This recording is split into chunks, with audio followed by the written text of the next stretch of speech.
स्थापकाय च धर्मस्य सर्वधर्मस्वरूपिणे स्थापकाय च धर्मस्य सर्वधर्मस्वरूपिणे अवतारवरिष्ठाय रामकृष्णाय ते नमः। असतो मा सद्गमय तमसो मा ज्योतिर्गमय मृत्योर्मामृतङ्गमय। ॐ शान्ति शान्ति शान्तिः। Let us offer our salutations to Sri Ramakrishna, the embodiment of all essence, the Supreme God incarnate, who came to establish religion universal. Let us pray to Him to lead us from unreal to the real, to lead us from the darkness of ignorance to the light of knowledge, to lead us from death to immortality.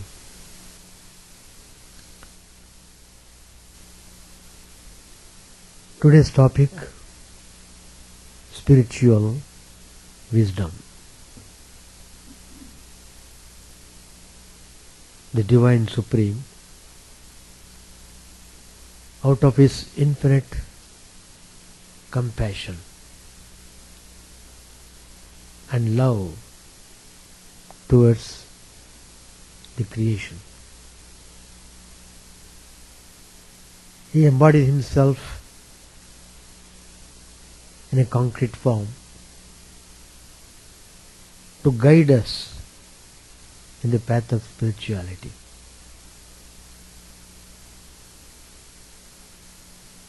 These incarnations, they teach us most valuable instructions. They are the pearls of spiritual wisdom. In fact, this world of ours has inherent spirituality. Only those who are open-minded, no dogmatism, fanaticism in their hearts, openness, accepting the reality in toto without entertaining any iota of doubt. Such people have access for the spiritual wisdom. And these spiritual ideas help us great to conduct our daily life in the most peaceful way. Circumstances do happen, unpleasant things happen, miseries come. Still, these spiritual teachings help us to cross over all these hurdles in our ways. They point to us very vividly the spiritual goal for which we have taken this human body. But the point is, though the purpose of human life is to achieve the spiritual goal, for whatever reason we have forgotten the aim of life. This forgetfulness is the root cause of all the sufferings we are undergoing in various ways. So, The most fundamental factor is that we should practice what we hear truth through these incarnations. Practice plays most important role in one's life. Without practice, simply hearing sermons will not help you at all. They may help in a way, temporarily. As long as you are sitting in the chapel, you are in a particular state of mind. Wonderful. Once you go out of this chapel, you are drawn rapidly towards your most horrible tendencies. Well, without struggling, we won't get anything. We have to struggle. But struggle for the cause. Struggle for the good. That struggle is worth struggling. Otherwise the life goes away, not knowing when we will be able to take this human life again. It's all mystery. The whole universe is mystery. The creation is mystery. All of us are mysterious. God is a master of mystery. So, but as has been very well defined in our most valued scriptures, why this creation was done? It is because God wants to play as we play. We love to play in this world. God also wants to play. He wants the field to play, and that field is His creation. So God is continuously playing with us. So we are all playing, knowingly or unknowingly. If you come to know that we are playing, then you become blessed. Well, the spiritual ideas are flooding everywhere in this universe. We must know how to recognize them. We will be able to recognize these spiritual gems only when the heart is pure, when the mind is untainted by the treacherous worldly qualities such as hatred, jealousy, whatnot.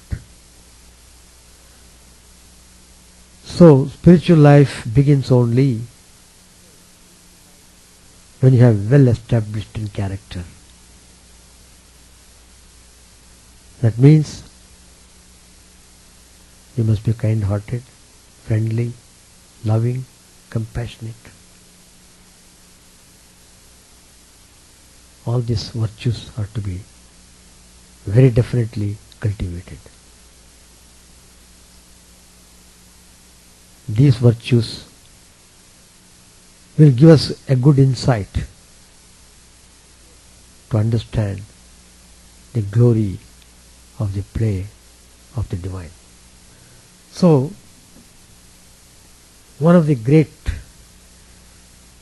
saints has viewed this world in a very special way. He says, this world in front of us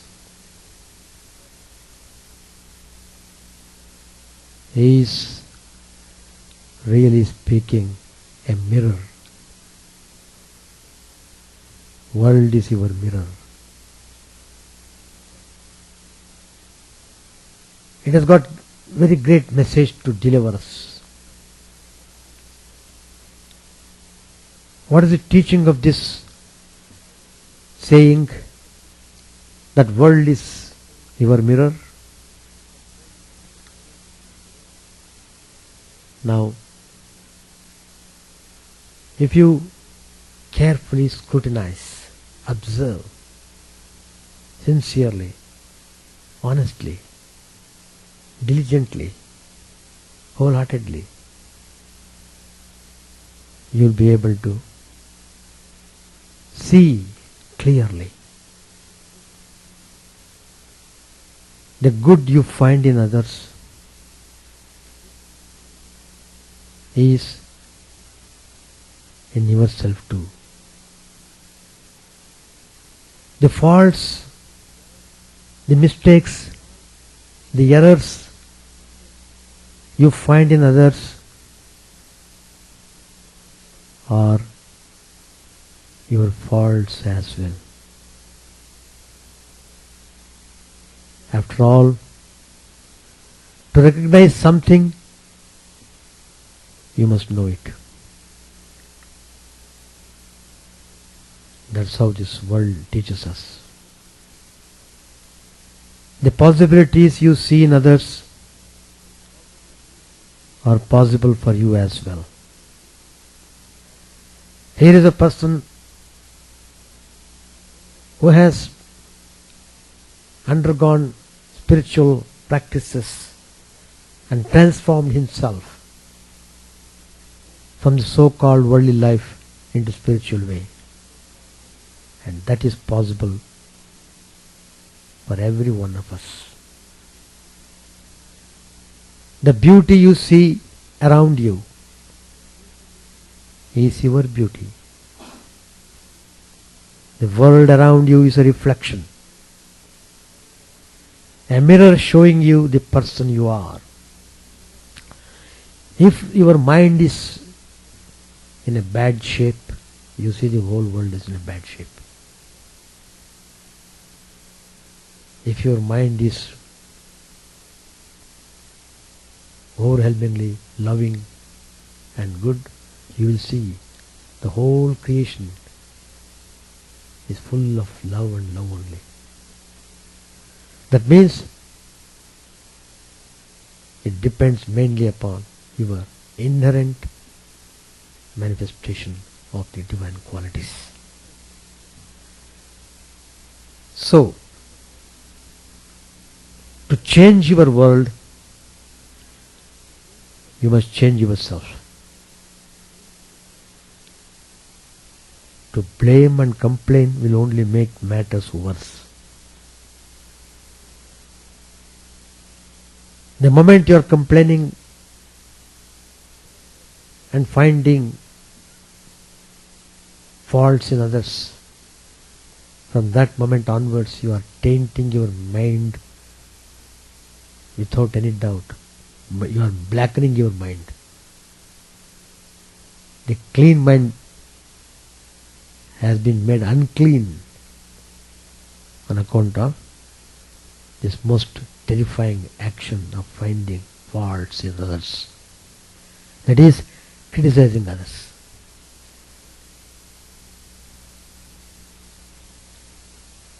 I was just observing some people keep sitting on the bench and keep on talking. If you closely observe what they are talking about,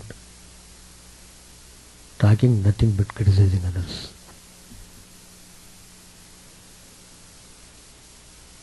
Don't think they are talking high philosophy, discussing uplifting ideas. No. They are degrading themselves and causing never-ending, painful experiences. Anyway, it is like that. If you don't learn, all right, God is gracious. He allows you to suffer. He gives you freedom to learn, And it won't stop unless you learn. That's the beauty of it. People think by committing suicide they are escaping the problems of life. No. Impossible. In fact, they are entering into the well of problems. Well. Deep well.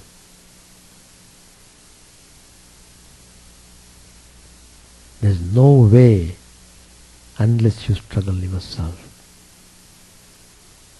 vividly and strongly. There is no way.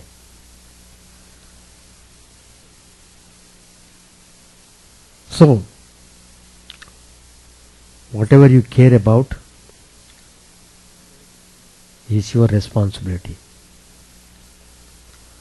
What you see in others, show you yourself.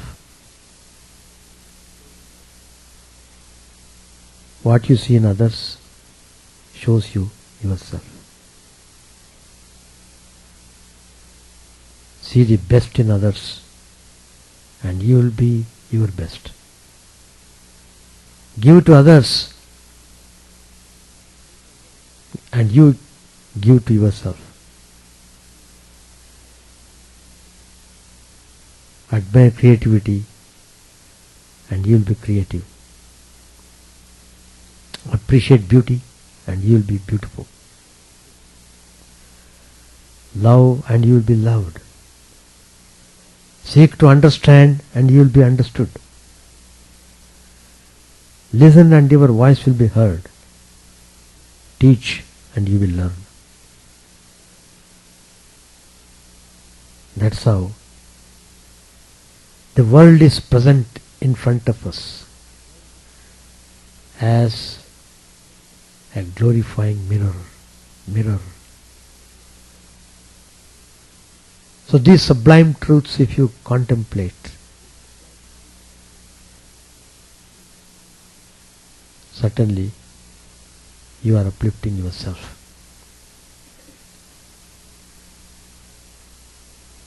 One day, a farmer's donkey fell down into a well.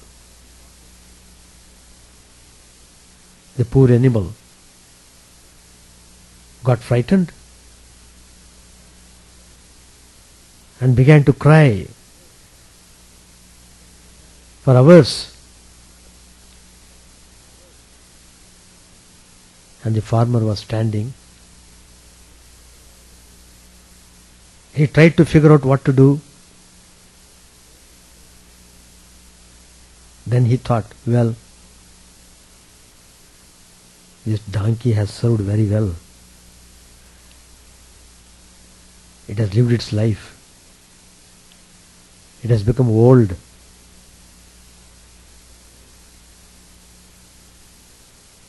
Anyway, the well needed to be covered. It just was not worth retrieving this donkey. So, look at the way he thought negatively about this poor animal who was struggling to come up. So this farmer invited the neighbors to help him.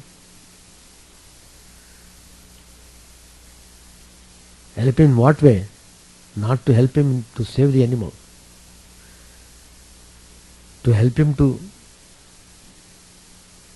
cover up the well. They all grabbed a shovel and began to shovel dirt into the well. At first, the donkey realized what was happening and began to cry most horribly. Why they are pouring dirt over my body? I am already sinking.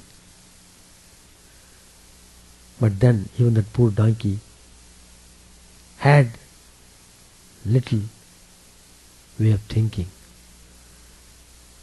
To everyone's amazement, he quietened down. A few shovel loads later, the farmer finally looked down the well and was surprised at what he saw. what was seeing. With every shovel of dirt that hits the donkey's back, the donkey was doing something amazing. He would shake it off and take a step up. As the farmer's neighbors continued to shovel dirt on top of the animal, he would shake it off and take a step up. Pretty soon, everyone was amazed as the donkey stepped up over the edge of the well and trotted off. So, life is going to shovel dirt on you. All kinds of dirt. The trick to getting out of the well is to shake it off and take a step up. That's the way. See how the wise people have wisdom in teaching the lessons through day-to-day experiences.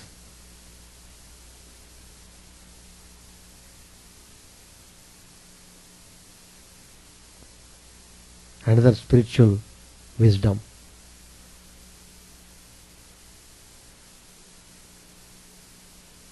Be strong enough to face the world each day.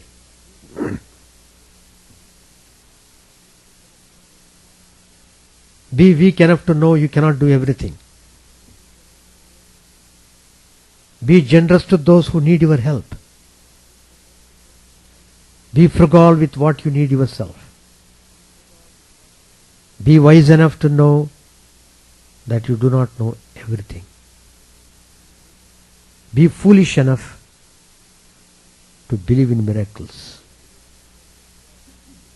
Be willing to share your joys. Be willing to share the sorrows of others.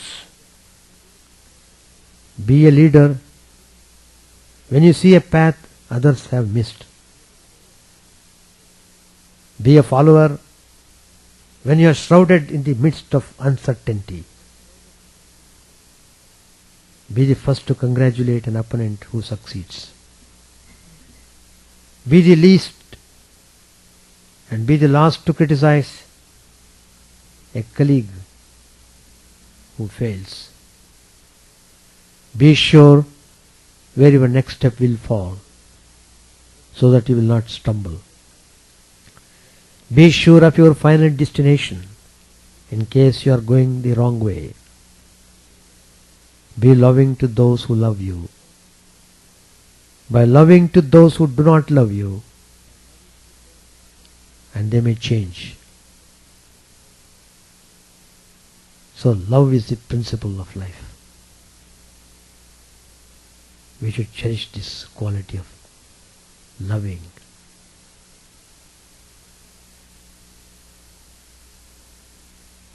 That's very important. As I said earlier, struggling is most important factor in everyone's life. Not to be lazy means keep on struggling. If you don't struggle,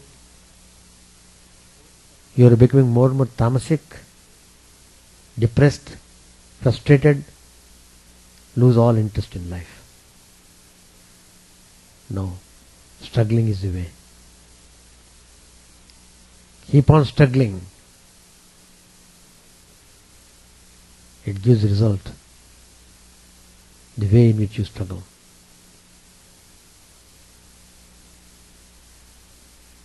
Really speaking, austerity is nothing but struggling. Tapas means fighting against the natural worldly tendencies. The world keeps on dragging you most forcibly,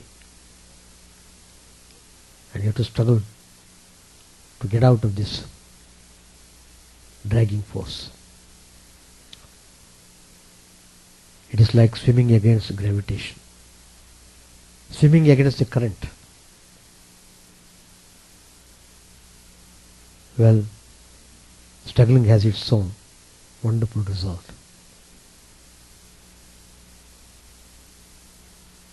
There is a wonderful episode to observe what struggle exactly means. A person found a cocoon of an emperor moth. He took it home so that he could watch the moth come out of the cocoon. On that day, when he was observing, he saw a small opening appeared. He sat through and watched the moth for several hours. As the moth struggled to force the body through that little hole. Then it seemed to stop making any progress. It appeared as if it had gotten as far as it could, and it could go no farther. It just seemed to be stuck. Then the person in his kindness decided to help the moth. So he took a pair of scissors and snipped off the remaining bit of the cocoon. The moth then emerged easily. But do you know what had happened? It had swollen body and small shriveled wings. The man continued to watch the moth because he expected that at any moment the wings would enlarge and expand to be able to support the body, which would contract in time. Neither happened. In fact, the little moth spent the rest of its life crawling around with a swollen body and shriveled wings. It never was able to fly. What the man in his kindness and haste did not understand was that the restricting cocoon and the struggle required for the moth to get through the tiny opening was a way of forcing fluid from the body of the moth into its wings so that it could be ready for flight once it achieved its freedom from the cocoon. Freedom and flight would only come after the struggle. By depriving the moth of a struggle, he deprived the moth of health. Sometimes struggles are exactly what we need in our life. If we were to go through our life without any obstacles, we would be crippled. We would not be as strong as what we could have been. So, give every opportunity a chance. That is the important lesson that we should learn. If you are aspiring for spiritual life, if you are aspiring for achieving real peace and happiness, never hesitate to struggle.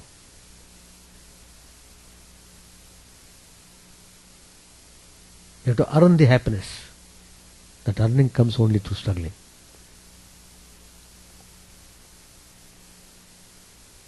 And there is another story which has great spiritual teaching.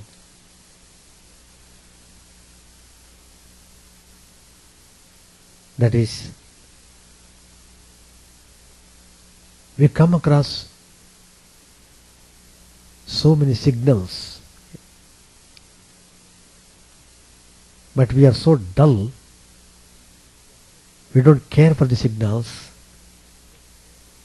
so we suffer. Signals are like warnings. They come before you are in trouble. If you are wise,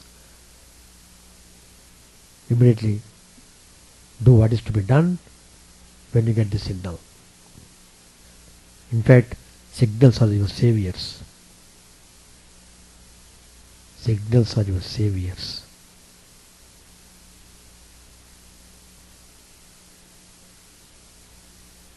Once there was shipwreck. There was only one survivor. He was washed up on a small uninhabited island.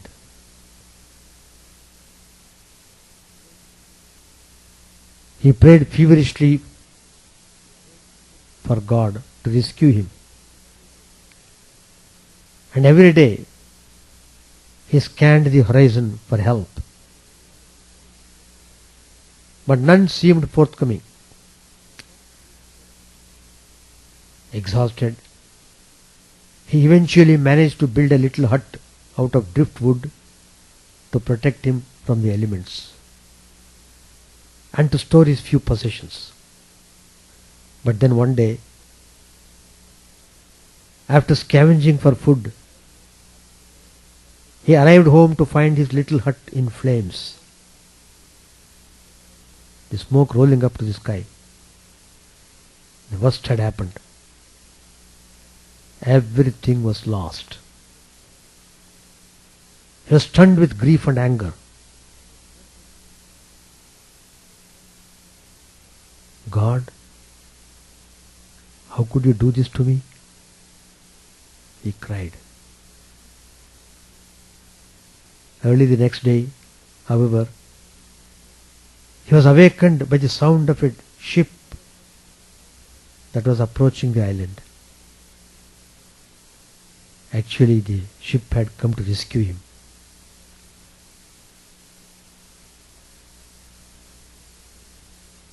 How did you know I was here?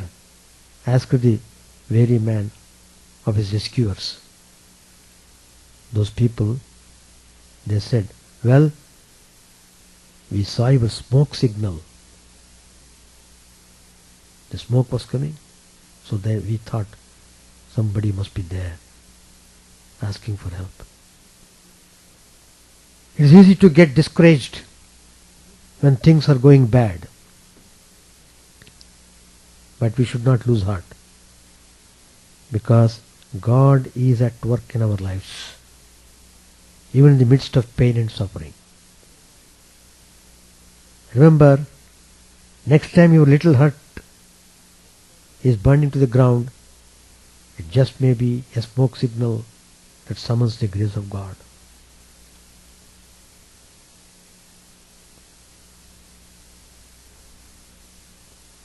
There is another story. Once a dog came to Sri Rama, bleeding from blows. Lakshman was sent to inquire why it had to receive such blows. The dog said, I was beaten by a Brahmin with a stick. The Brahmin was questioned. He said that the dog always was annoying him by coming across his path. Rama asked the dog, well, how do you want to punish the Brahmin? The dog said, O Lord, make him a manager of a temple. Rama replied with wonder, that would be a reward, not a punishment. The dog said, no, Lord. Do you know why I am telling that? I was a manager of a temple in my previous birth. It is impossible not to mishandle or misuse or misappropriate some fraction of God's money. When He is that manager, He too will get, like me, this canine birth and perhaps get beaten too in his subsequent birth. In fact, not only the dog or the Brahmin, but every one of us are lining off the property of God. For does not all this belong to Him? What do we do in return for all benefits we derive from the property of the Lord? We should not simply eat and sit quiet. We have to render service to the poor and the helpless in a manner suitable to us. So, we have to be serviceable. We have to become more and more selfless by engaging in selfless activities. One has to really practice. Once wealth and poverty approached a merchant and introduced themselves as goddesses. The merchant offered his salutations to both of them and said, "May I know what brings you to my humble cottage?" The goddess of wealth said, "We want you to judge and tell us as to who is more beautiful between us two." The merchant was in a fix. He knew he was between the devil and the deep sea. If he were to declare wealth as more beautiful than poverty, poverty would curse him. If he were to declare poverty as more beautiful, then wealth would forsake him. However, he regained his composure and said, "Well, I have got respect for you both. Would you please act according to my instructions? Then only I can judge properly." The goddesses agreed. He said, "O Mother Wealth, would you please go to the gates, entrance gates, and walk into the house? Mother Poverty, would you please walk from here towards the gates? I can have a good look at you both from near and far." The two goddesses did walk as the merchant wished them to. Then the merchant happily declared, "Mother Wealth, you appear very beautiful when you enter the house. Mother Poverty, you look very beautiful when you leave the house." The goddesses appreciate the wit and wisdom of the merchant. The goddess of wealth happily stayed in his house, while the goddess of poverty cheerfully walked away. When a serious problem confronts us, if we look within and think calmly, a ray of hope and light will beam forth and show us the way.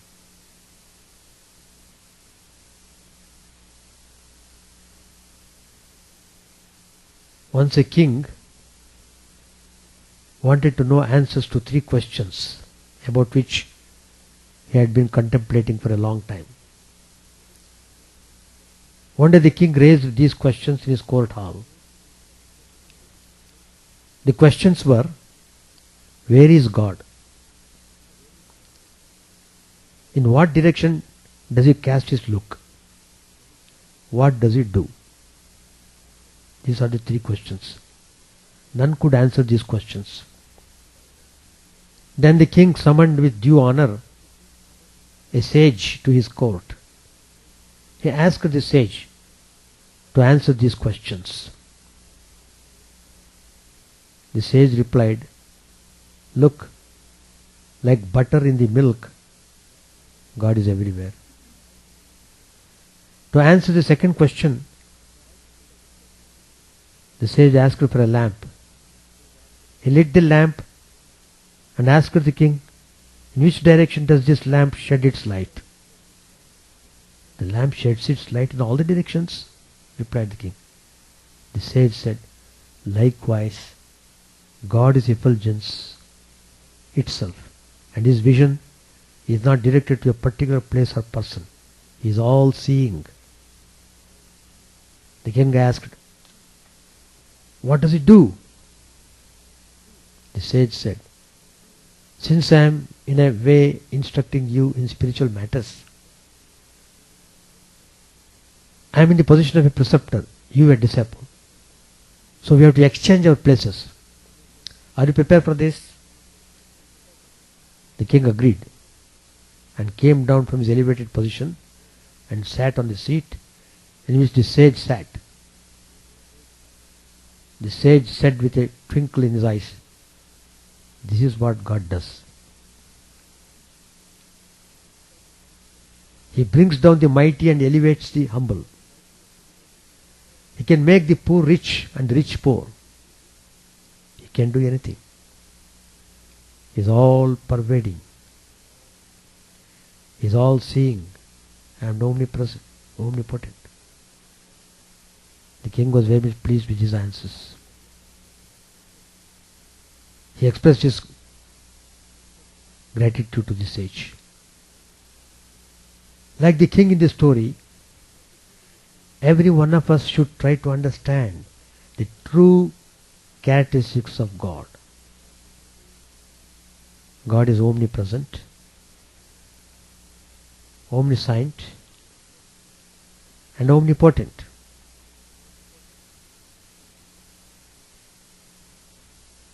Once upon a time, King Janak sent a message to the people in his kingdom.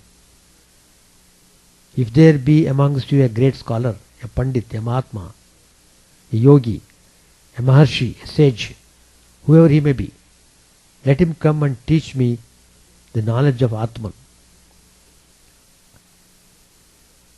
In his message he said that he expected to attain Atmajnan, self-knowledge, within a matter of few moments of being properly instructed. Even while climbing onto his horse, before he was completely settled onto it, he should have attained Atmajnana. He said, if the person offering to teach me Atmajnana, if the person is offering to teach me Atma, if he is offering to teach me, not able to accomplish this task of providing me an experience of instant illumination, then I don't want to see him, even if he is the greatest scholar, or the most learned person, or the highly educated person in this land. Well, all the Pandits and Rishis were a little frightened by this requirement. They saw that this would be a severe test on their scholarship and learning, and so none dared to come forth and offer himself to instruct the king and meet the conditions that had been posed. It was at this point that the boy Ashtavakra entered the kingdom. While he was going on the road towards the capital city of Mithilapuram, he met a number of people coming from there, including scholars and pandits. All of them had long faces, looking worried and grief-ridden. Ashtavakra asked them, what is the cause for their worry and grief? They explained to him all the things that had happened. But Ashtavakra could not understand why they should get frightened over such a small thing. He said, I will gladly solve this problem for the king. So saying, Ashtavakra directly entered the court of Janaka. He addressed the king, O my dear king, I am ready to enable you to experience the knowledge of Atman as you desire. But this sacred knowledge cannot be taught so easily. This palace is full of Rajogun and Tamogun. You must leave this place and enter an area of pure sattva. So they left the palace and went along the road leading out of the city towards the forest. As was the custom, whenever the emperor went outside his palace walls, the army followed behind. But Janak had them remain outside the forest. Ashtavakra and Janaka entered the forest. Ashtavakra told King Janaka, I am not going to fulfill your wish unless you accept my conditions. I may be only a boy, but I am in the position of a preceptor, and you may be an all-powerful emperor. You are in the position of a disciple. Are you prepared to accept this relationship? If you agree, then you will have to offer the traditional gift to the Guru Dakshin. King Janak told Ashtavakra, the attainment of God is the most important thing to me, so I am prepared to give you absolutely anything you want. But Ashtavakra replied, I don't want any material things from you. All I want is your mind. You must give me your mind. The king answered, all right, I offer my mind to you. Up to now, I thought that this was my mind, but from now onwards, it will be yours. Ashtavakra told Janak to dismount from his horse and made the horse stand in front of the king. And then he told the king to sit down in the middle of the road. Ashtavakra walked into the forest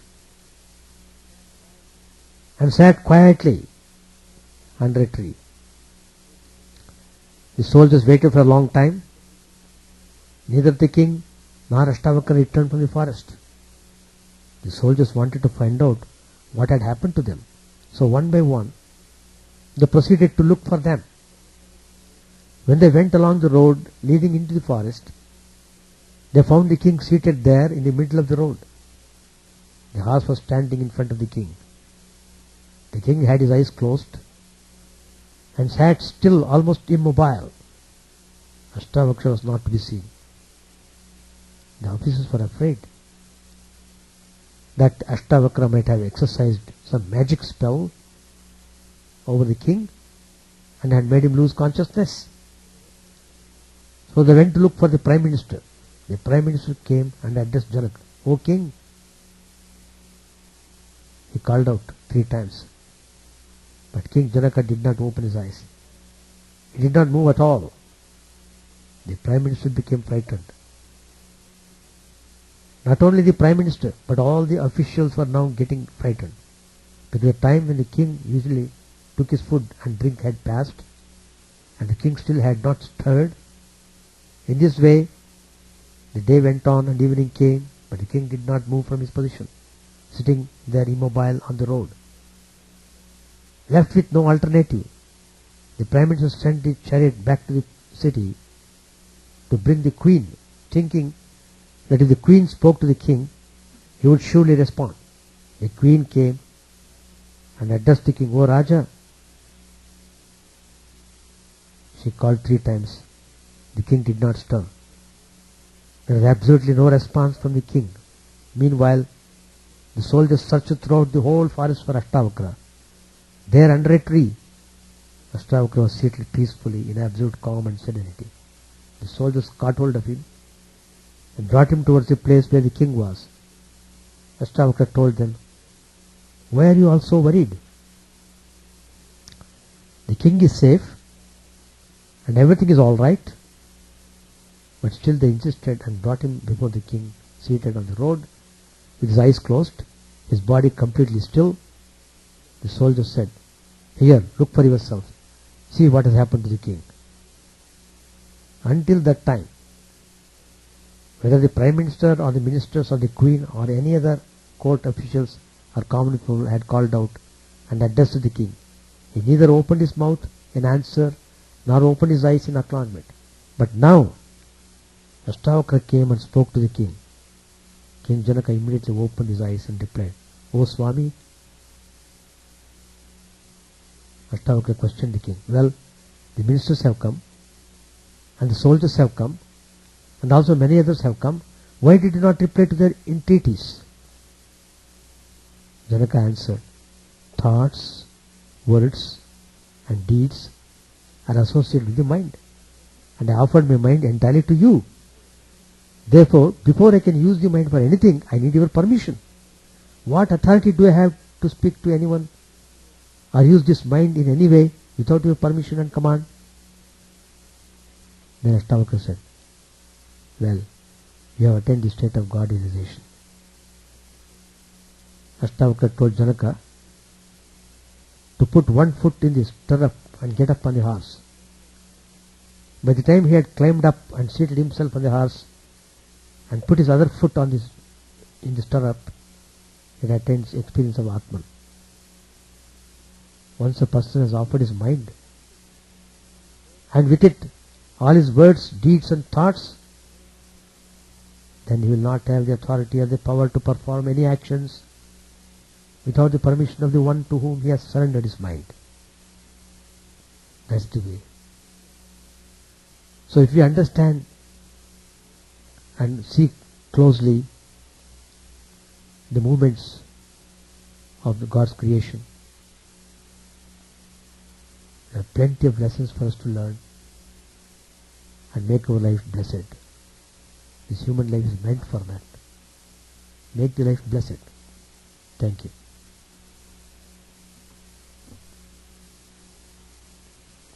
Om Sahana Bhavatu Sahana Bhunaktu Sahaviryam Karavavagai Tejasvinavadhidamastu ma vidvishavai.